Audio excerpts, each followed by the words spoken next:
О чем думал этот немецкий солдат тогда, зимой 1943 года? Он был хорошо защищен и прекрасно вооружен. Немецкий пулемет МГ-42 был оружием мощным. Пуля из него вылетала с такой силой, что если попадала в человека, в кость, то вырывала ее целиком из тела. А перед ним на заснеженном поле залегли плохо вооруженные и неважно обученные русские. О чем он думал, этот немец? Наверняка не о том, что произошло буквально через несколько мгновений. Такого он себе и представить не мог.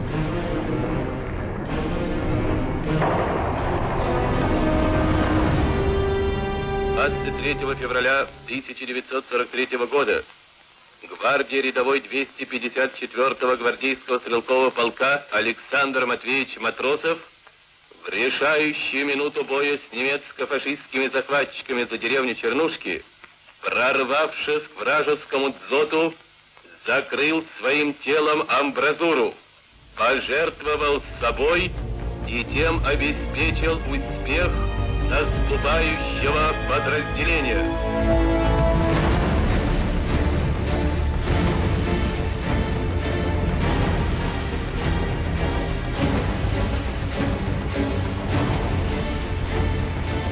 Александр Матросов, молодой 19-летний парень, не только закрыл грудью амбразуру вражеского дзота и обеспечил успех наступления своего подразделения, но и сохранил жизни многим своим товарищам. После войны подвиг Матросова был увековечен памятниками в разных городах Советского Союза. Появились музеи героя. Тех, кто совершил в годы Великой Отечественной такой же подвиг, стали называть последователями Матросова, матросовцами.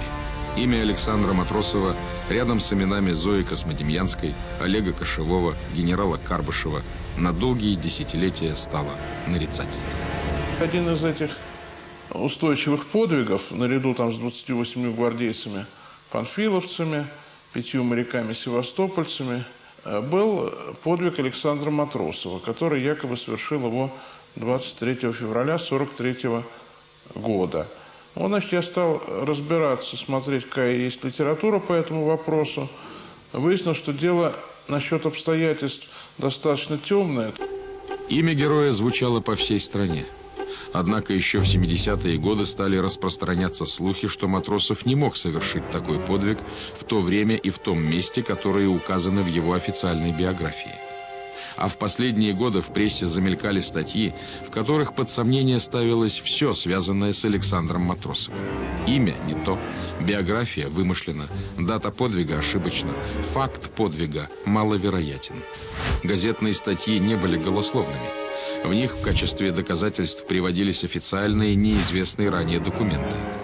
В результате у многих возникал вопрос: был ли такой человек, Александр Матросов?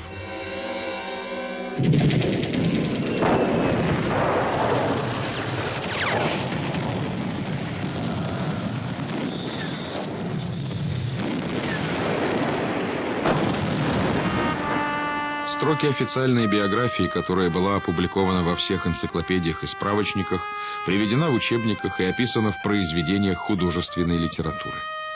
Александр Матвеевич Матросов родился 5 февраля 1924 года в городе Екатеринославль, ныне Днепропетровск. В Днепропетровске находится музей героя.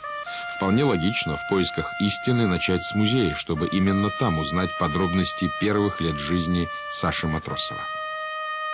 Я начал работать по Матросову в связи с тем, что мой отец воевал в 150-й Сибирской добровольческой дивизии в составе 6-го Сталинского стрелкового корпуса сибиряков-добровольцев.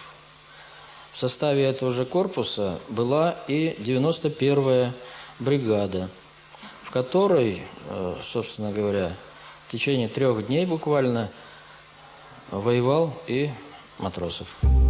Запрос был послан в Днепропетровск директору музея комсомольской славы имени Александра Матросова. Исследователя Олега Бондаренко-Снитина ответ ошеломил. Документами, подтверждающими, что Днепропетровск является родиной Матросова, музей Днепропетровске имеется в виду, не располагает. Нет там ни родственников, они не нашли, нет той улицы, на которой он якобы жил, нет сведений об отце, который поехал в глубинку организовывать колхозы, а его там кулаки убили. Этого тоже не зафиксировано. Что же это за музей на родине героя, где ничего не известно о том человеке, чье имя он носит? Обратимся к документу из Центрального военного архива. Называется он «Именной список безвозвратных потерь». В него заносились фамилии погибших солдат всех фронтов, армий, полков, рот и взводов. Есть там и фамилия нашего героя. Но откуда же все-таки родом этот человек? Для того, чтобы разобраться, из 70-х, когда энтузиасты начали восстанавливать правду, из начала нашего 21 века вернемся в 1943 год, в середину войны.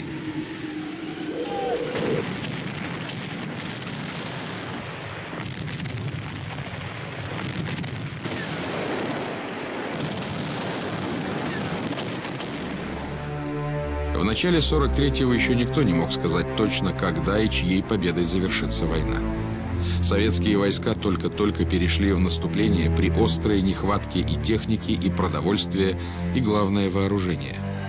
Потери были огромны, но пора считать их придет позже. Пока же главная задача – отбросить врага как можно дальше. Отбросить любой ценой. Немцы подошли к Москве, Сталинграду и к моему городу, где я родился и вырос, и где в блокаду умерли все мои родные, а мне было 10 лет. Я все это помню. И вот тогда только Сталин понял, что никто не хочет умирать, и он сказал: пусть вдохновит вас в этой борьбе имена великих предков Александра Невского, Дмитрия Донского, Минина и Пожарского. Нужна была новая армия, свободная от тяжелых воспоминаний начала войны. И в январе 43-го указом Ставки вводятся погоны по образцу царской армии. Соединения, которые хорошо зарекомендовали себя в боях, получат статус гвардейских. Да, Сталин вспоминает о великих русских полководцах, при этом сознавая, что народу нужны и более близкие, понятные герои.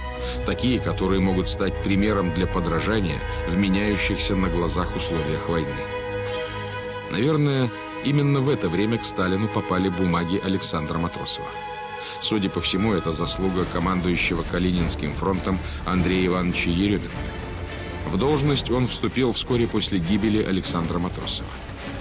О подвиге в штабе фронта говорили, сюда же было доставлено политдонесение, в котором описывались некоторые подробности того, что произошло. В книге своих воспоминаний «Годы возмездия» Еременко пишет, что, услышав эти разговоры, он поинтересовался: а как отмечен солдат? Ему сказали: никак не отмечен. Тогда он послал одного из офицеров политотдела фронта в эту 91-ю бригаду. Не было никаких, в общем-то, сведений. Ну так, отрывочные какие-то из училища, в котором учился Матросов в Оренбургской области, Краснохолмское училище. Вот из тех сведений и было, что он родился в Днепропетровске 5 февраля. Матросов. Хорошая фамилия. И биография у мальчика подходящая. Отец погиб от рук кулаков, мать умерла от горя, рос в детском доме. На донесении о подвиге, которое среди прочих бумаг оказалось на столе у верховного главнокомандующего, Сталин собственноручно синим карандашом написал: «Боец, герой, корпус гвардейский». В результате гибель красноармейца стала подвигом, вольно или невольно окутанным вымыслом, который распространялся, тиражировался и сопровождал имя Александра Матросова в течение многих десятилетий. Сразу после войны о Матросове был снят художественный фильм. К его созданию привлекли без преувеличения лучшие творческие силы того времени. В нем сыграли замечательные актеры советского кино: Фаина Раневская, Георгий Юматов, Олег Жаков, Михаил Кузнецов. Режиссером был Леонид Луков, который прославился в 43-м фильмом «Два бойца». Вся страна тогда распевала знаменитый солдатский романс темная ночь.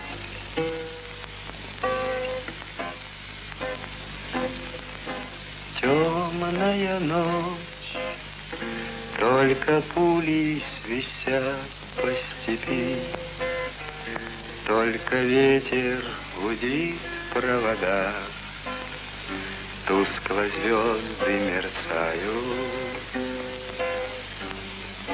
В темную ночь ты, любимая, знаю, не спишь в детской кровати тайком, ты слезу утираешь. В кинокартине «Рядовой Александр Матросов» лирических песен уже не было. Леонид Луков снял первый послевоенный героический эпос. В нем были найдены те самые приемы, позднее не раз использованные в других лентах, которые помогали сформировать образ героя. Из фильма можно узнать, что Александр Матросов был сиротой и жил в отдельной квартире с тетей. Работал слесарем 6-го разряда. На фронте провоевал год, если не больше. Был ранен и даже завел военно-полевой роман с девушкой Машей. Вы из Сибири? Сибиряки? Есть и сибиряки. Вот видите, девушка, я говорила. Ну, знакомиться будем. Давайте. Как вас зовут? Тревога. Так, к неточностям официальной версии добавилась выдумка авторов кино. Фильм имел огромный успех. Он шел во всех уцелевших после войны кинотеатрах. Его показывали по всей стране, на полевых станах, в школах, в деревенских клубах. В 1952 году пришел ко мне бывший сосед. Я, говорит, по делу к тебе пришел. По какому делу? Говори. Ты, конечно, знаешь Александра Матросова? Знаю, смотрел в кино. А он из нашей деревни, из Кунакбаева. Я удивился, не поверил сначала.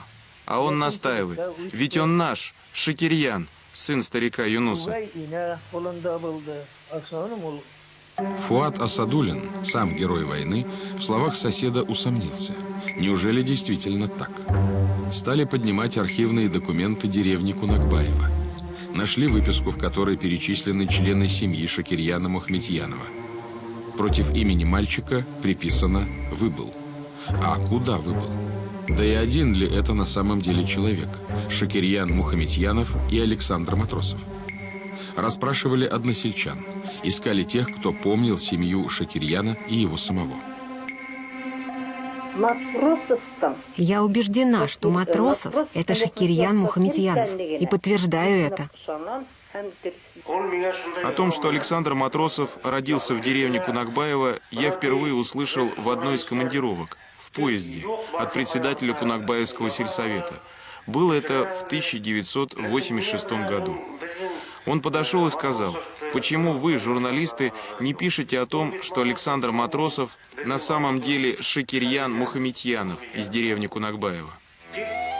Рауф Насыров в Башкирии человек уважаемый. Заслуженный работник культуры Республики Башкортостан и Российской Федерации, лауреат премии Союза журналистов. В течение многих лет он занимается исследованием жизни героя. Насыров был потрясен тем, что узнал. Все подтверждалось. Подтверждалось живыми людьми, которые лично знали Сашу Матросова как Шакирьяна Мухаметьянова. Мы пошли в первый класс в 1932 году. И Шакирьян был среди нас. Доучился он до конца учебного года или нет, я не помню. Куда-то пропал. Позже мы узнали, что его увезли из деревни.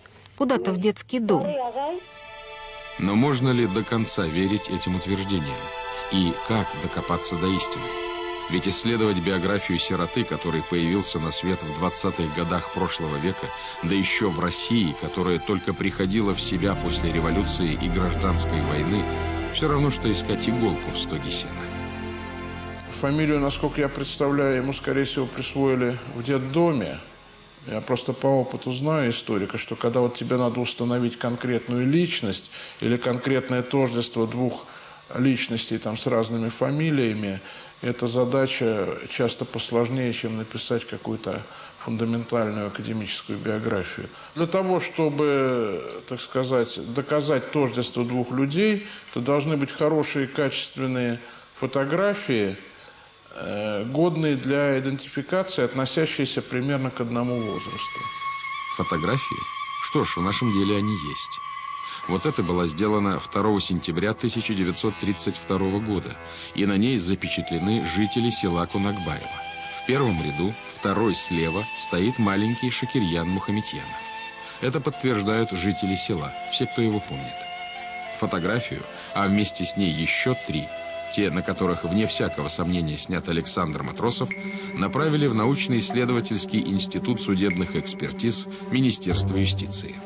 Вот ответ эксперта. Проведенным исследованием установлены такие совпадающие признаки внешности, как линия роста волос, овал лица, относительная ширина лба. В итоге эксперты пришли к выводу. На фото номер 1, том самом из деревни Кунакбаево, и других фотографиях изображено одно и то же лицо. На фотографии мальчик с голубем. Я сразу признал Шакирьяна. Он был темноглазый, чернявый мальчишка. Как увидела этот снимок Александра Матросова, тут же узнала в нем Шакирьяна. Уфа, столица республики Башкортостан.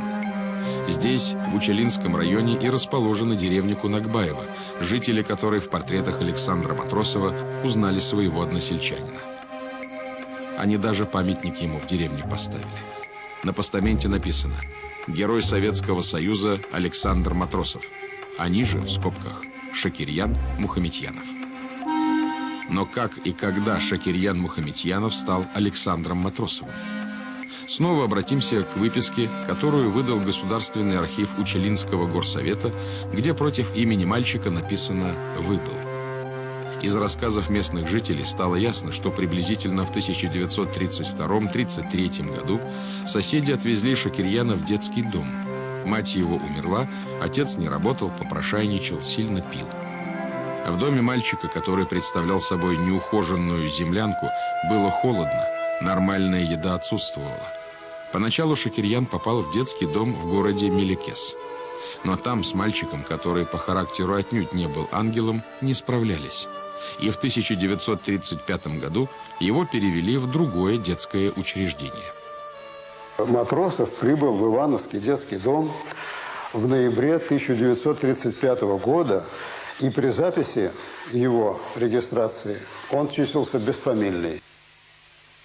Как он утверждает, что я не помню своей фамилии. Вот. И так он был бесфамильный. Но кличка его была Матрос, потому что он любил носить тельняшку, всем известно, морские атрибуты формы. С этой маленькой фантазией ребенка прежнее имя Шакирьян Мухаметьянов перестало существовать. Началась новая жизнь с новым именем – Александр Матросов.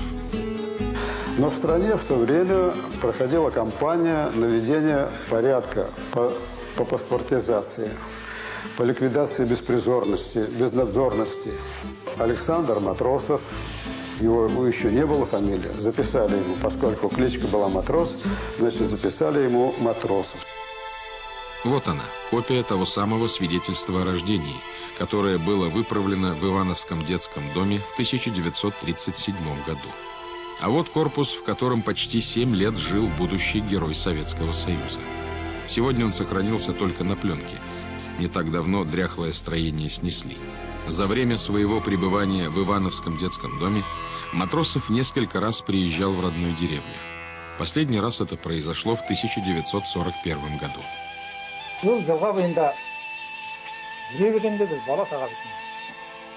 В июне 1941 года Шакирьян появился в деревне. Подошел он к нам, когда мы купались. Ребята обрадовались. О, Шакирьян приехал, Шакирьян вернулся. А он говорит: теперь я не Шакир, а Саша. Так и называйте. В Ивановском детском доме Александр Матросов окончил семилетку и был направлен в Куйбышев, ныне Самара, работать на вагоноремонтном заводе. Однако непоседливый парень оттуда сбежал. Поймали его в Саратове, там и судили. Его преступление заключалось в отсутствии паспорта. И хотя уголовником Матросов не был, его отправили в Уфу, в детскую трудовую колонию НКВД. В 1941-м Матросов, как и миллионы его ровесников, рвался на фронт. Мечтал о подвиге. Ушел на войну добровольцем. В музее Ивановского детдома мы обнаружили неожиданный документ. Оказалось, Матросов, отправляясь на фронт в деревне Харабалы Сталинградской области, познакомился с девушкой Клавой Гребцовой. Ее адрес носил в кармане. Когда он погиб, похоронку отправили ей. Много лет спустя эту девушку, к тому времени взрослую женщину, попытались найти исследователи биографии Александра Матросова. Журналист из Санкт-Петербурга Григорий Набойщиков приехал в Сталинградскую область. До 1961 года она еще называлась так. Обратился за информацией в районный центр, в военкомат, к которому была приписана и деревня Харабалы.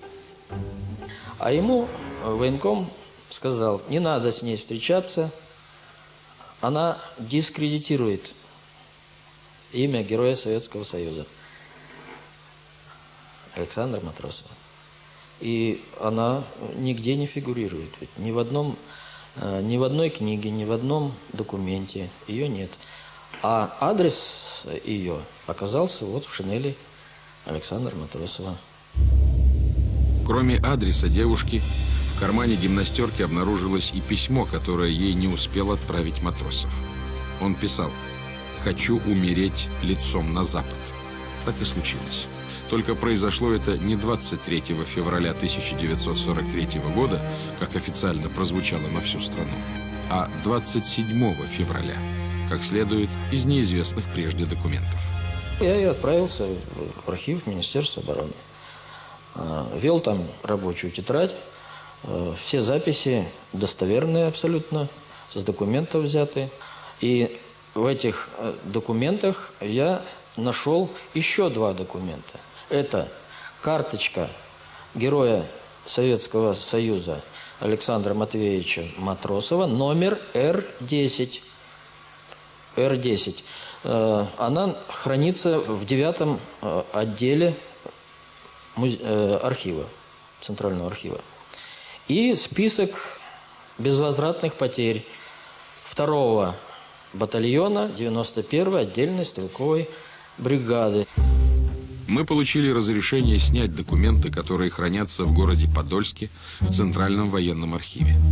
В них черным по белому написано: дата гибели красноармейца Матросова 27 февраля. А вот и похоронка. Читаем.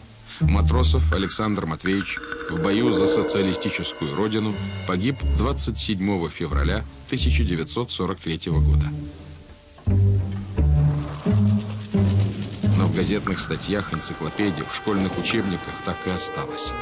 В бою 23 февраля 1943 года у деревни Чернушки Лакнянского района Псковской области, израсходовав все боеприпасы, комсомолец Александр Матросов совершил бессмертный подвиг.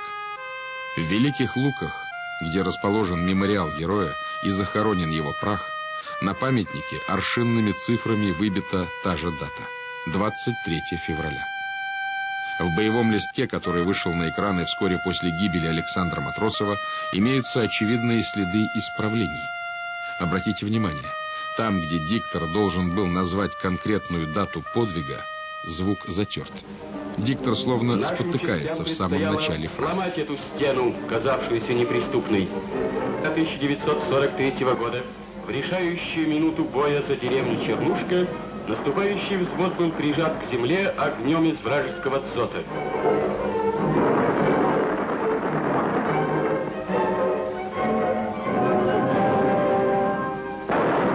Ничем не удавалось заставить замолчать этот проклятый немецкий пулемет.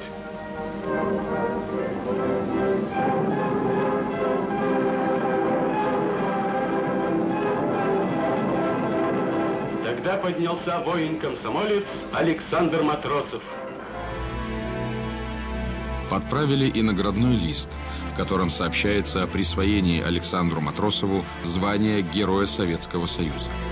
Первоначально здесь была указана точная дата прибытия Матросова на фронт. Позднее цифру затерли и заменили буквой «С», которая удачно размывает временные рамки. Получается, что подвиг совершен в праздничный день 25-й годовщины Красной Армии. Оказывается, 23 февраля бригада находилась на расстоянии примерно 25 километров от места гибели Матросова. Поэтому 23 февраля он никак не мог быть на месте своей гибели. Призванный в 1942 году в армию Александр Матросов был отправлен в Краснохолмское военно-пехотное училище. Находилось оно в степи на берегу реки Урал. Жили курсанты в землянках. Столовой не было. Ели, сидя в выкопанных параллельных траншеях глубиной чуть меньше метра. Столом служила земля. Впрочем, учеба не затянулась. Вскоре курсантов погрузили в теплушки и повезли к линии фронта. По всем документам они прибыли под Великие Луки в 91-ю отдельную стрелковую бригаду лишь 25 февраля. Зачем же тогда подменили дату гибели героя? Неужели ради того, чтобы сделать историю подвига более красивой?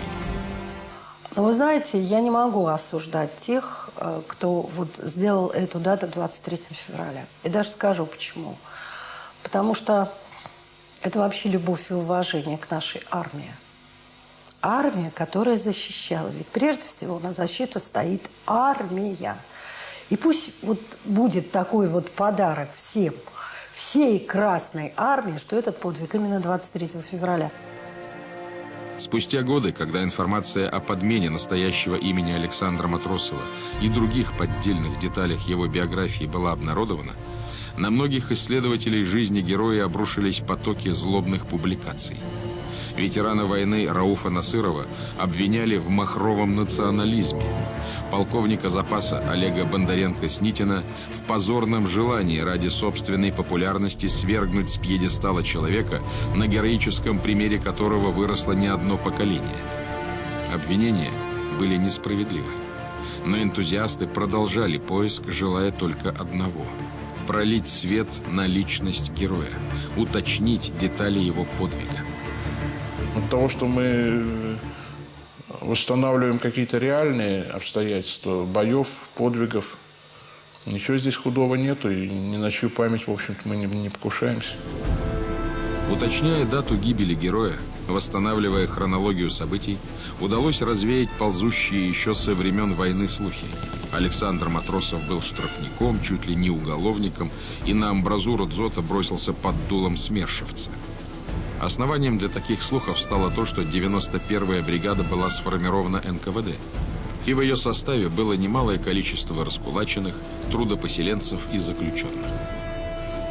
Ни в каком штрафном батальоне, как я понял, тоже не было. Это был достаточно отборный корпус, в котором он сражался. И, во всяком случае, нигде нет указаний, что это был штрафной батальон. Да и какой смысл было штрафника делать героем? Тут на выбор было любые другие солдаты.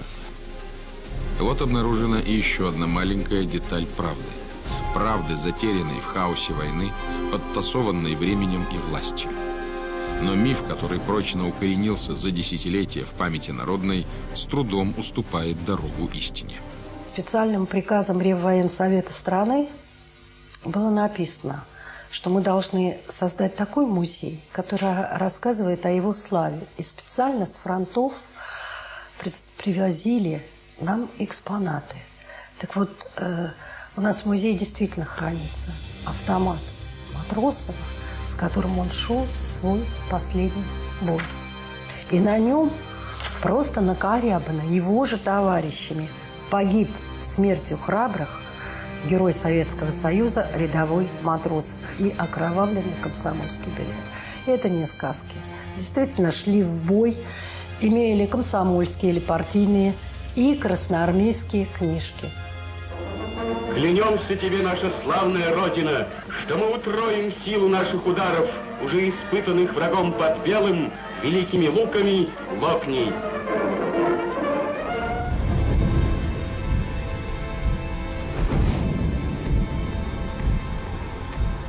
Но окровавленных комсомольских билетов на имя Александра Матросова оказалось два. Один хранится в Музее вооруженных сил в Москве, другой в Великих Луках. Они практически идентичны. Даже серийный номер совпадает. Но все же небольшое отличие есть. На одном надпись: «Лег на боевую точку противника и заглушил ее, проявил геройство». На другом: «Лег на огневую точку противника». Какой из этих двух комсомольских билетов подлинный, теперь уже не узнает никто. Да, создали символ. Но символ-то должен быть. Кто-то верит. Почему нельзя верить в человека, не только в Бога, в человека вот такого плана, простого, беспризорника, человека, который отдал жизнь за Родину, еще спася своих товарищей. Конечно, в человека можно верить и хочется верить. Но почему в человека, жизнь которого, такая короткая, на самом деле полная драматических событий, оказалась окутана тайнами, слухами, легендами? Ведь если личность героя вызвала столько вопросов, и ответы на них были получены через долгие годы поиска, то невольно возникает и еще один вопрос, последний. А был ли подвиг вообще? И чтобы ответить на него, нам надо снова очутиться в военном пекле 43-го года. Немецкий пулемет стрелял быстро. У нас были пулеметы станковые, системы «Максим». Они стреляли так, как в фильме Чапаев. Так-так-так-так-так-так-так-так-так-так-так. А этот немецкий пулемет стрелял так. Скорострельность такая была.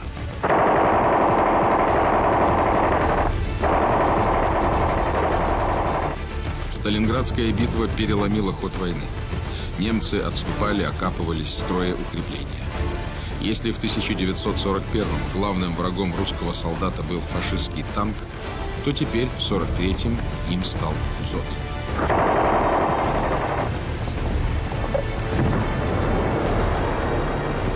Доты и дзоты были основными сооружениями обороны. Они позволяли малыми силами и с минимальными потерями сдерживать противника.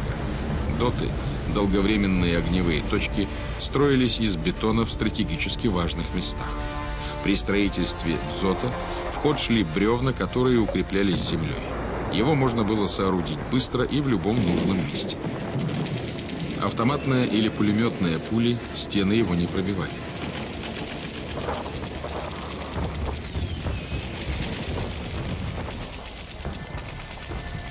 Хорошо вооруженный немец, засев в дзоте, мог держать оборону долго. Оптимальным способом для борьбы с дзотами была артиллерия, но не всегда под рукой оказывалась пушка. Не всегда ее удавалось дотащить к укреплению. В итоге немецкий пулемет продолжал стрелять, а наши солдаты оставались лежать на поле боя. И порой не было другого способа заглушить вражеский дзот, кроме как пожертвовав своей жизнью. Как это сделал 19-летний парень с боевой русской фамилией Матросов. Закрыть-то, может быть, и можно, но как ты на этой амбразуре потом удержишься? Вот в чем проблема. Во-первых, все-таки в тебя попадают пули. Это достаточно сильный удар. То есть тебя уже пуля в какой-то мере отбросит. Но даже если пуля не отбросит, дальше ты труп. Это мешок, это неподвижное тело. Как ты при этом будешь удерживаться на почти вертикальной амбразуре? Существует версия, не такая картинная, какая была описана в листовках, военных корреспонденциях, не такая красивая, как получилось в кино и на плакатах, но вполне логичная. На крыше дзота всегда оставлялось вентиляционное отверстие, чтобы стрелки не задохнулись от пороховых газов. Именно через это отверстие Матросов хотел расстрелять немцев, взобравшись на крышу дзота, но был убит. Но своим телом закрыл это самое отверстие. И немцы, чтобы находиться в дзоте, им пришлось его сбрасывать с крыши дзота. Пока они его сбрасывали, они потеряли время, не вели в этот момент огонь, и наша действительно там рота успела пробежать обстреливаемое пространство, и немцам действительно пришлось спасаться бегством уже. Вот это, по крайней мере, логично.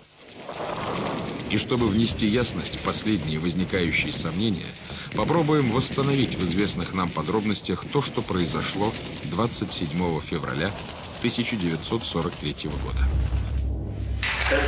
У меня в руках политдонесение, которое составил начальник политотдела 91-й отдельной стрелковой бригады майор Ильяшенко. Оказывается, что рядом с дзотом, который обезвредил Александр Матросов, находились еще два вражеских дзота, чуть в стороне. Первый уничтожил старший сержант Шарипов, второй – красноармеец Ерулла Галимов. Итак, к 3 дзотам поползли 4: Галимов, Шарипов, Матросов и Огурцов. Шарипов подобрался к своему дзоту с тыла, перестрелял немцев, захватил пулемет и уже из него открыл огонь по врагу. Галимов уничтожил свой дзот из противотанкового ружья, забрался в укрепление и, развернув пулемет, как Шарипов, ударил по немцам. Когда до него добрались наши, было обнаружено, что Галимов в одиночку перебил больше 30 фрицев. Теперь огнем огрызался только дзот, к которому были направлены Огурцов и Матросов. Петр Огурцов, солдат опытный, разведчик, прекрасно понимал, как нужно правильно действовать, но на полпути его тяжело ранило. Все остальное произошло у Огурцова на глазах. Его молодой напарник, который к этому моменту пробыл всего лишь 3 дня на фронте, швырнул гранату. Проклятый дзот было замолчал, но как только наши солдаты поднялись в атаку, снова начал стрелять. И тогда Александр Матросов бросился вперед.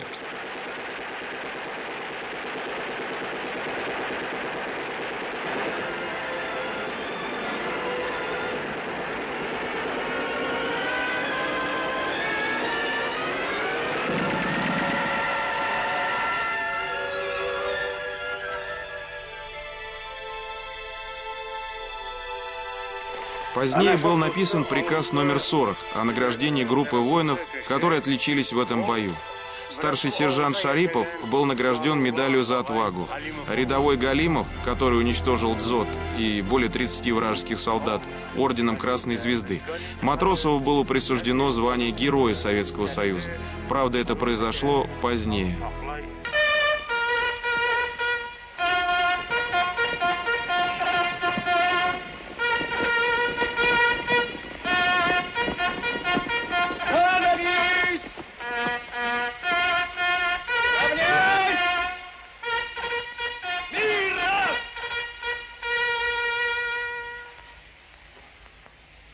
Герой Советского Союза, гвардии рядовой Александр Матросов. Герой Советского Союза Матросов пал смертью храбрых в бою за свободу и независимость нашей Родины. Ни в одной музейной экспозиции, посвященной Александру Матросову, нет документов, в которых бы упоминались имена Огурцова, Шарипова, Галимова. Петр Огурцов даже не был внесен в список награжденных. Позднее его имя и вовсе выпало из официальной истории. О том, что в тот же самый день в бою за соседнюю деревушку такой же подвиг совершил командир взвода лейтенант Михаил Лукьяненко, не узнал никто, кроме воевавших вместе с ним солдат. Подвиг не был отмечен наградой. Имя осталось неизвестно. Никто не вспоминает и политрука танковой роты Александра Панкратова, который бросился на вражескую амбразуру при штурме Кирилловского монастыря еще в августе 1941 года. Потом оказалось, что много людей совершили такой подвиг. Поэтому я вам говорю, что многие могли такое сделать. Знаете, что я вам скажу? То есть, когда шла эта война, конечно, было, так сказать, не просто глупо, но, наверное, кощунственно копаться во всех этих мифах, деморализовать солдат, так сказать, и понижать их боевой дух сознательно. Но сейчас, когда это уже стало историей, это, собственно, сюжет для исторического рассказа, для исторического расследования, называйте как угодно. Подвиг остается подвигом, он просто другой. Но люди честно жертвовали жизнью во имя своей родины, во имя там, коммунистической идеи. Ну, по-разному разные люди. Так сказать, за это мы должны им быть благодарны. История подвига Александра Матросова, так привычнее, или Шакирьяна Мухаметьянова, так теперь точнее, соединила миф и реальность. Усилиями разных людей многое изменилось. Открылось его настоящее имя, обозначилось место рождения, прояснилась биография, уточнилась дата и суть гибели. Изменилось многое, а подвиг остался. Подвиг молодого 19-летнего парня, который провоевал всего 3 дня. Вечный огонь у мемориала в Великих Луках и вечный огонь у Кремлевской стены горят в память миллионов солдат. Среди них более 200 человек, которые, как и Александр Матросов, закрыли с собой амбразуру дзота. Их имен мы не знаем.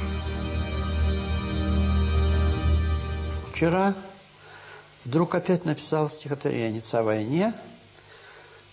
Вот, уже очень давно не пишу о войне. Вот именно о подвиге.